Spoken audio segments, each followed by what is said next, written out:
It's 2 a.m.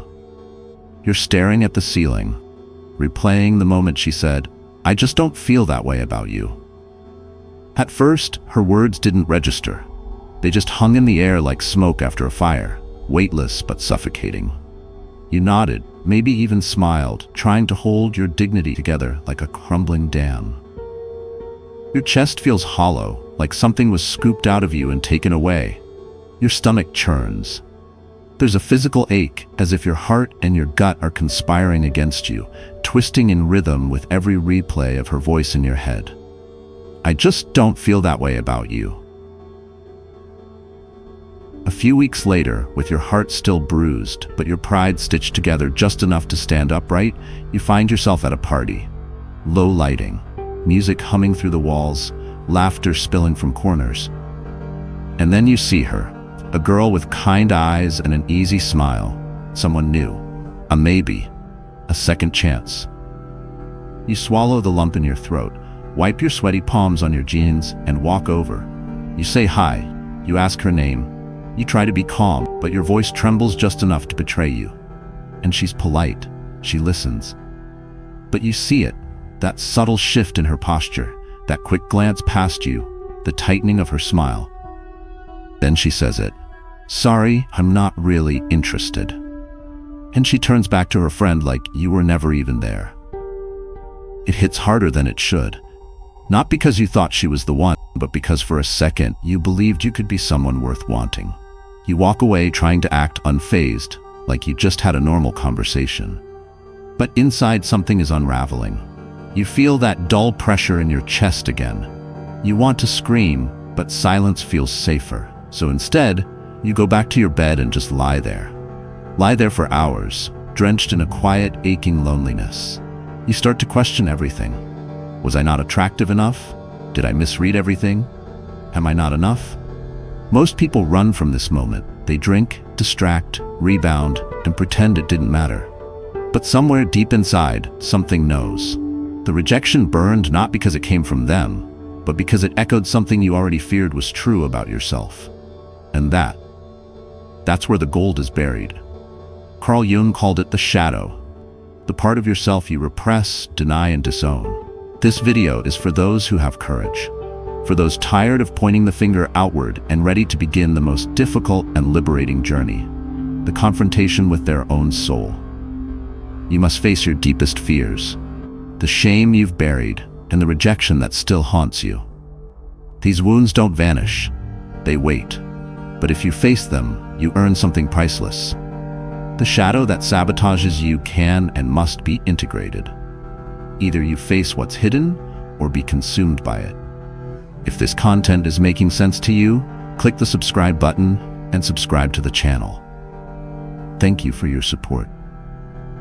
Rejection is a psychological wound, and it goes deeper than pride. When you get rejected by a lover, a job, a parent, or society, it lights up the same neural pathways in your brain as physical pain. Being rejected triggers the same regions as a broken bone. But unlike a broken bone, rejection comes with a voice, whispering, "You're not good enough." But here's the twist that cuts through the fog like a blade. That voice, the one whispering you're not good enough, the one that says, "Why would anyone choose you?" That's not you. It's your conditioning. It's the echo of every unspoken lesson you absorbed growing up. It's the ghost of every time you were picked last in gym class. Every time a parent said, "Can't you be more like your sister?" Every subtle micro-trauma your ego absorbed and quietly filed under "I'm not enough." Carl Jung called this the shadow, the parts of you that were exiled to the basement of your psyche. The anger you weren't allowed to show, the sadness no one had time for, the desire, the fear, the longing, the need to be loved that got labeled as too much, too needy, too emotional, too weak. You smiled, and you performed, and you tried to become what you thought the world would finally say yes to. But rejection, real, raw rejection, doesn't create your shadow.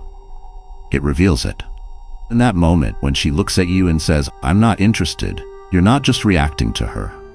You're being dragged face first into the basement of your soul, where your shadow lives, where all the parts of you you've tried to hide are still very much alive. the need to be loved, the fear of abandonment, the pain of being invisible, the hunger to be chosen. They were always there. Rejection didn't invent them. It just tore down the mask long enough for you to see them again.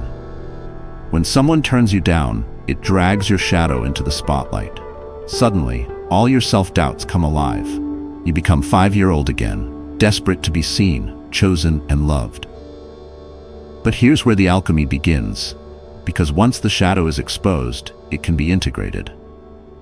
Carl Jung wasn't just a psychologist, he was a philosopher of the soul, a seeker of truth buried deep within the human experience. He understood that growth isn't a linear climb toward some polished ideal of perfection. It's a messy, often painful journey through the shadowy depths of our own psyche. It's about confronting the very things we try to avoid, the things we most fear. Jung believed that transformation happens not when we avoid the darkness, but when we walk straight into it. When we meet the parts of ourselves that we disown, the parts we hide from the world and even from ourselves because they feel too painful, too vulnerable, too imperfect. And this is where rejection comes in. It's not the enemy. It's your invitation. When someone walks away from you, they hand you a mirror.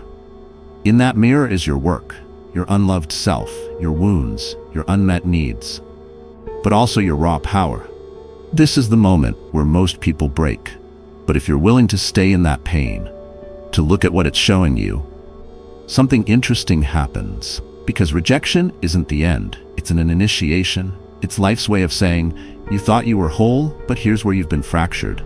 Look, not to judge, but to integrate, to become.